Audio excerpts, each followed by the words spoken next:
ओली भेल करण्यासाठी ज्या चटण्या केल्या जातात त्या चटण्या आज आपण कशा करायच्या ते आजच्या व्हिडिओमध्ये पाहणार आहोत आणि त्या चटण्यांपासून आपण ओली भेल करणार आहोत. मी इथे 7-8 लाल मिरच्या देठं काढून 10 मिनटं पाण्यामध्ये भिजत ठेवल्या होत्या. 10-12 लसणीच्या पाकळ्या, छोटा पाव चमचा सेंधव मीठ आणि छोटा पाव चमचा साधं मीठ आपल्याला घालून घ्यायचं. थोडंसं पाणी घालून आपल्याला ही चटणी मिक्सरला एकदम बारीक अशी पेस्ट करून तयार करून घ्यायची आहे. तुम्ही इथे बघू शकता आपली इथे लाल चटणी भेलची तयार झाली. ती एका बाउलमध्ये काढून घेतली. आता आपण करणार आहोत भेलची हिरवी चटणी. त्यासाठी मूठभर एवढी कोथिंबीर धुवून घेतली. 15 ते 20 पुदिन्याची पानं, 10-12 लसणीच्या पाकळ्या, 1 चमचा डाळवं, हिरवी मिरची 3 घेतल्यात. तुम्ही हिरवी मिरची तुमच्या आवडीनुसार कमी जास्त करू शकता. मिरची आहे ती मोठी असल्यामुळे तोडून घातली. पाव चमच्यापेक्षा थोडं कमी मीठ घालून घेतले. अर्धा लिंबाचा रस आपल्याला घालून घ्यायचा आहे. थोडंसं पाणी घालून चटणी आपल्याला मिक्सरला फिरवून घ्यायची आहे. आपली इथे आता हिरवी चटणीसुद्धा भेलची तयार झालेली आहे. ती पण मी एका बाउलमध्ये काढून घेतली. चटण्या मिक्सरला फिरवताना एकदम बारीक अशा फिरवून घ्या. आता आपण करणार आहोत चिंचेची चटणी. भेलसाठी जी चिंचेची चटणी केली जाते त्यासाठी चिंच भिजत ठेवावी लागते. तुमच्याकडे वेळ नसेल तर तुम्ही चिंच नाही भिजत ठेवली, ती शिजवून घेतली तरीसुद्धा चालेल. 1 कप एवढी चिंच होती, त्यासाठी 1 कपापेक्षा थोडंसं कमी पाणी मी इथे घालून घेतले. चिंच शिजवताना सुरुवातीलाच एकदम जास्त असं पाणी घालू नका. जसं पाणी लागेल तसं थोडं थोडं घालून घ्या. चिंचेची चटणी तुम्हाला स्टोअर करून ठेवायची असेल तर जास्त पाण्याचा वापर करू नका. झाकण ठेवून 5 मिनटं मी इथे गॅस एकदम कमी ठेवून ही चिंच शिजवून घेतली, पण अजून शिजलेली नाही. त्यामुळे मी अर्धा कप एवढं पाणी पुन्हा घालून घेतले. पाणी घालून पुन्हा आपल्याला मिक्स करून झाकण ठेवून घ्यायचं आहे आणि ही चिंच आपल्याला 5 मिनटं अजून शिजवून घ्यायची आहे. इथे मी 5 मिनटानंतर झाकण काढून घेतलं. तुम्ही इथे बघू शकता अगदी चिंच आपली छान अशी शिजली गेलेली आहे. पूर्णपणे थंड झाल्यानंतरच आपल्याला ही मिक्सरच्या भांड्यामध्ये घालून घ्यायची. मिक्सरच्या भांड्यामध्ये घालून मिक्सरला फिरवून छान याची चिंचेची पेस्ट आहे ना ती तयार करून घेतली तरीसुद्धा आपल्याला ती गाळूनच घ्यायची. चिंचेची पेस्ट आहे ती अशी गाळून घेतली की तिचा जो चोथा आहे ना तो आपल्याला काढून घ्यायचा आहे. ह्या चोथ्याने तुम्ही तांबा पितळी भांडी घासू शकता. आपला चिंचेचा गर बघा एकदम स्मूथ असा हा आपला चिंचेचा गर तयार झाला आहे चटणी करण्यासाठी. आपल्याला त्याच पॅनमध्ये आता हा चिंचेचा गर आहे तो घालून घ्यायचा आहे. त्यामध्ये आपल्याला अर्धा कप एवढा गूळ घालून घ्यायचा आहे.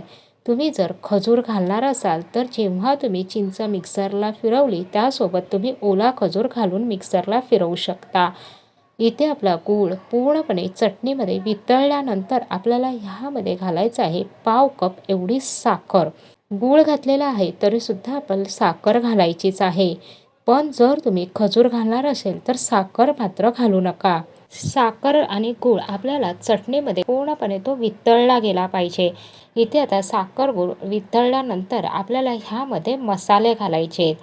मी इथे अर्धा चमचा लाल तिखट, पाव चमचा जिरं पावडर, छोटा पाव चमचा आपल्याला सेंधव मीठ आणि साधं मीठ आहे ते घालून मिक्स करून घ्यायचं आहे.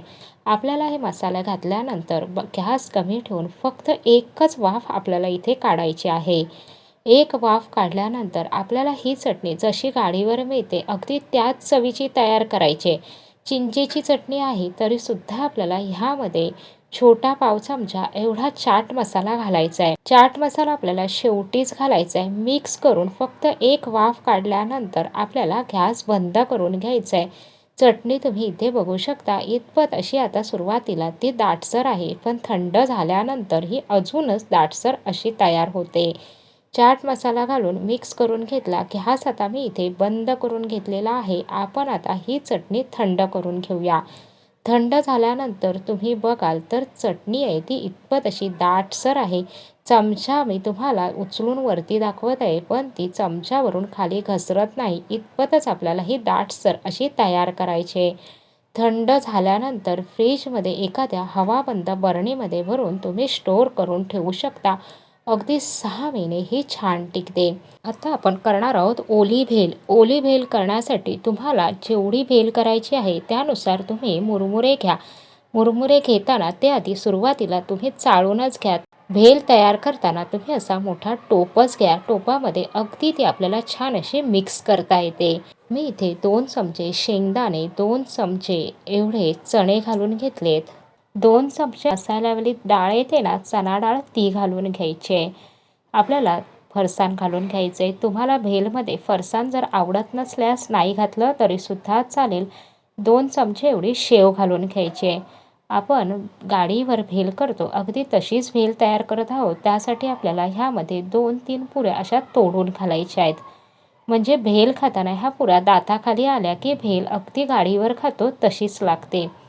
मी इथे 2 बटाटे उकडून घेतले होते. त्यामधले मी 1 चमचा एवढा बटाटा घालून घेतला आहे. बटाटा एकदम बारीक असा मॅश करून घ्यायचा आहे. बारीक चिरलेला टॅमॅटो आणि बारीक चिरलेला कांदा 1-1 चमचाभर एवढा घालून घेतला आहे. टॅमॅटो आहे तो चिरताना त्याच्या बिया काढून जमेल तेवढा टॅमॅटो बारीक चिरून घ्या. चटणी घालताना तुम्हाला भेल जेवढी तिखट, गोड जशी तुम्हाला आवडत असेल तशा तुम्ही चटण्या घालून घ्या. मी तिखट चटणी, हिरवी चटणी आणि ही शेवटी गोड चटणी घालून घेतली. माझ्याकडे कैरी आहे त्यामुळे मी ह्या भेलमध्ये कैरी घालून घेतली. तुमच्याकडे नसेल कैरी स्किप केली तरीसुद्धा चालेल. अगदी वरून थोडासा आपल्याला चाट मसाला येतो भरभरून घ्यायचा आहे आणि 2 चमचे एवढी कोथिंबीर घालून घ्यायची. आपल्याला ही भेल आता मिक्स करून घ्यायची. मिक्स करताना भेल अगदी छान मिक्स करायची. ज्या चटण्या आहेत ना त्या आपल्या मुरमुऱ्याला चांगल्या कोट झाल्या पाहिजे. म्हणजे छान जशी गाडीवर मिळते तशीच ओली भेल तुमची घरी तयार होईल.